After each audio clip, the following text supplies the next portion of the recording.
अच्छा जी, हमारा टॉपिक है राइटिंग अ रिसर्च रिपोर्ट। अब research report basically academic sociologist जो है वो फैक्ट्स को इकट्ठा करने के लिए रिसर्च करते हैं, और वो रिसर्च रिपोर्ट इसलिए लिखते हैं ताकि वो कन्वे कर सके कि उनके रिसर्च की फाइंडिंग्स क्या हैं, और उसके बारे में इंफॉर्मेशन को गैदर करने के अंदर, और उसमें से डाटा कलेक्शन करने के अंदर, और डाटा एनालिसिस के जो तमाम स्टेप्स हैं वो हम लोग जो है वो इसके अंदर लिख, ठीक है। अब इसके अंदर जो है वो सोशियोलॉजिस्ट आर्टिकल्स, पेपर्स, रिसर्चर्स जो हैं वो कन्वे करते हैं फैक्ट्स और थ्योरीज के बारे में, रिसर्च की रिव्यूज के बारे में। उसके अलावा उसकी जो फाइंडिंग्स हैं को यहाँ पे जनरेट किया जाता है, उसको लिखा जाता है। फिर उसके अलावा जो फाइंडिंग आपके पास आती है, अप्लाइड रिसर्च है कि बेसिक रिसर्च है, कौन सी रिसर्च है, आप उनको भी यहाँ पर मेंशन कर। सोशियोलॉजिस्ट आर्टिकल, पेपर, रिपोर्ट जो है उसमें इंपॉर्टेंट टॉपिक्स जितने भी हैं उसको कवर करते हैं। रिसर्च रिपोर्ट कोई क्रिएटिव राइटिंग नहीं है, कोई ओपिनियन पीस नहीं है, कोई पोएम नहीं है, कोई नॉवल नहीं है, कोई मेमोरीज नहीं है, लेकिन आप इसमें फैक्ट्स और फिगर के साथ जो आपने फाइंडिंग्स होती हैं, जो आपने किसी भी प्रॉब्लम का सोल्यूशन निकाला होता है, आप उसको मेंशन कर। सोशियोलॉजिस्ट क्या करते हैं, जैसे आपके पास बहुत से क्वेश्चंस हैं उनको आंसर करते हैं सोशल वर्ल्ड के साथ, थ्योरीज को टेस्ट करते हैं और गाइड करते हैं पॉलिसी मेकर्स को कि वो अपनी पॉलिसीज को कैसे बेटर, अपनी पॉलिसीज को कैसे इम्प्रूव कर सकते। फिर उसके बाद जो है बेसिकली जैसे अगर एग्जांपल देखें, how extensive is elect immigration, उसके बाद does the welfare to work program work. इस तरह की डिफरेंट चीजें हैं जिनको आप अडॉप्ट कर रहे होते हैं ताकि एक बेटर डिसीजन मेकिंग आप कर सके। सोशियोलॉजिस्ट बेसिकली क्या करता है, डाटा है उसको जनरलाइज करता है, उसमें से थ्योरीज आपकी बनती हैं, उसी में से आपकी हाइपोथेसिस जो है वो ड्रॉ होती है, और उन्हीं से ही आप टेंटेटिव रिजल्ट्स को क्या करते हैं, ड्रॉ करते हैं। रिसर्च जो है वो बेसिकली दो तरह की है, क्वालिटेटिव रिसर्च है और क्वांटिटेटिव रिसर्च है। बेसिकली जो क्वांटिटेटिव रिसर्च है वो हमारी फैक्ट्स और फिगर पे, यानी सब्जेक्टिव मीनिंग, जो न्यूमेरिक्स के थ्रू हम चीजों को समराइज करते हैं, जबकि जो क्वालिटेटिव रिसर्च है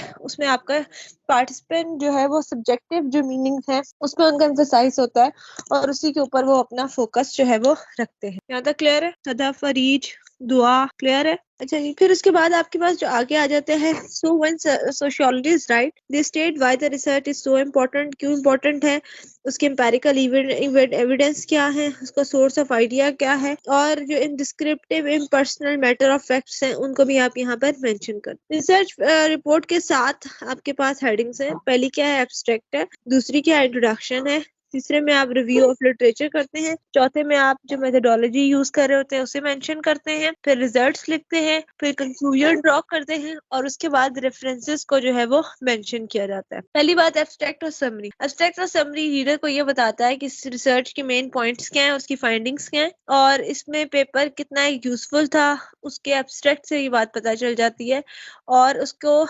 यूजफुलनेस को आप यहाँ से जो है वो फाइंड आउट करते हैं। आपके पास डिफरेंट आर्टिकल्स होते हैं, आपने डेली आप अपने आर्टिकल्स को डाउनलोड करते हैं, और उसमें जो है वो आपके पास एब्स्ट्रैक्ट जो है वो लिखा हुआ होता है, जिसमें आप 10 से 15 लाइनें होती हैं, और वो आपके पूरे आर्टिकल को उसने समराइज करके लिखा हुआ है। दूसरा जो इंट्रोडक्शन है वो रीडर को ये बताता है कि आपकी टॉपिक क्या है और उसकी जनरल आइडियाज क्या है, और इसमें से ही हम लिटरेचर रिव्यू को भी फाइंड आउट करते हैं और उसकी फोल्डिंग्स को भी आप ड्रॉ करते हैं। तीसरी चीज है रिव्यू ऑफ लिटरेचर। रिसर्चर जो है वो डिस्कवर करता है टॉपिक्स को, और उसमें रीडर जो होता है उसमें जो प्रीवियस रिसर्च पेपर है उसको मेंशन करते हैं, फैक्ट्स और आइडियाज को मेंशन करते हैं कि कहाँ से आए हैं, और रिव्यू ऑफ लिटरेचर जो है उसमें जो पुराने लोगों ने काम किया हुआ होता है, जो पुराने रिसर्चर्स ने काम किया होता है, उस काम को हम यहाँ पर मेंशन करते हैं।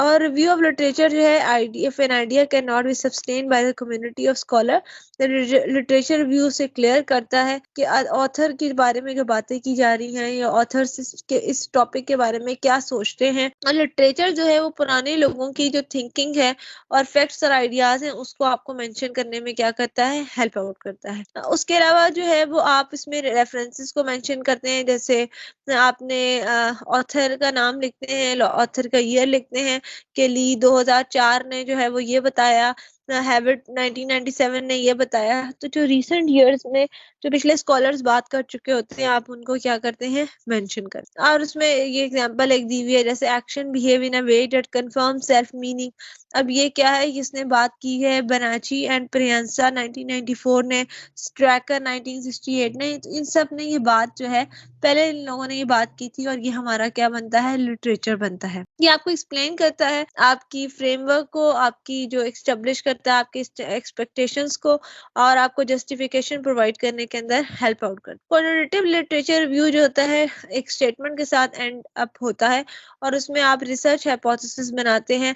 जैसे आपने कहा men will have higher investment income than women even when controlling for education. इसी तरह older American will impose abortion for a woman who doesn't want her baby because she is poor. अब review of literature की basis के ऊपर आपने hypothesis की review of literature की basis के ऊपर आप कोई सा भी रफ आइडिया बना देते हैं, जिसको हम लोग क्या कहते हैं, हाइपोथेसिस कहते हैं। फिर उसके बाद आप मेथोडोलॉजी को मेंशन करते हैं, who, what, when, where, why and how. ठीक है, पॉपुलेशन कौन होगी आपकी, आप सैंपल किससे कलेक्ट करेंगे, डाटा कलेक्शन की कौन सी टेक्निक आप यूज करेंगे, सैंपल का साइज क्या होगा, ये आप सब चीजें कहाँ मेंशन करते हैं, मेथोडोलॉजी के अंदर मेंशन करते हैं। फिर आपके वेरिएबल्स की डिस्क्रिप्शन क्या है, आपके वेरिएबल्स का क्वेश्चन है जो है वो कहाँ से आएगा, अडॉप्टेड होगा नहीं होगा, ये सब चीजें आप मेथोडोलॉजी के अंदर जो है वो मेंशन करते हैं, और आप उसे मेथोडोलॉजी के अंदर क्या करते हैं, डिस्क्राइब करते हैं। फिर उसके बाद आप जो हाइपोथेसिस आपने बनाई है उसमें से जो फाइंडिंग है आप उसमें कोरिलेशन रिग्रेशन को अप्लाई करते हैं, अनोवा है, टी टेस्ट है, और उनको अप्लाई करके आप रिजल्ट्स को लिखते हैं, और रिजल्ट्स में फाइंडिंग्स को के जो है आप नरेट करते हैं, उनको लिखते हैं, हाइपोथेसिस को एवेल्युएट करते हैं, और जो रिजल्ट्स हैं उनको आप क्या करते हैं, फाइंड आउट करते हैं। फिर इससे आप कंक्लूजन ड्रॉ करते हैं और उसकी डिस्कशन करते हैं, और उसके बाद आखिर में आप रेफरेंसेस को मेंशन करते हैं, और इस तरह से आपकी रिसर्च रिपोर्ट जो है वो कंप्लीट हो जाती है।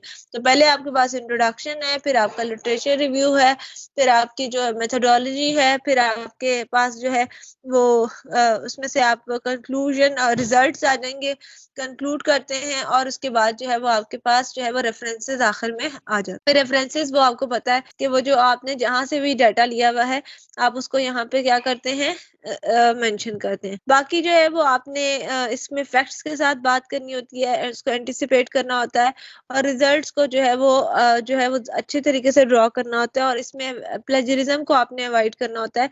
प्लेजरिज्म को अवॉइड करने का मतलब क्या है कि आपने जो है वो प्लेजरिज्म को जो है वो खत्म करना। क्लियर हो गया? पेपर में एक 10 नंबर का सवाल, पूरा 20 नंबर का सवाल पूरा रिसर्च रिपोर्ट के ऊपर आता। क्लियर है आप लोगों को? ये कोर्स जो है वो आपका यहाँ पर आकर एंड हो जाता है।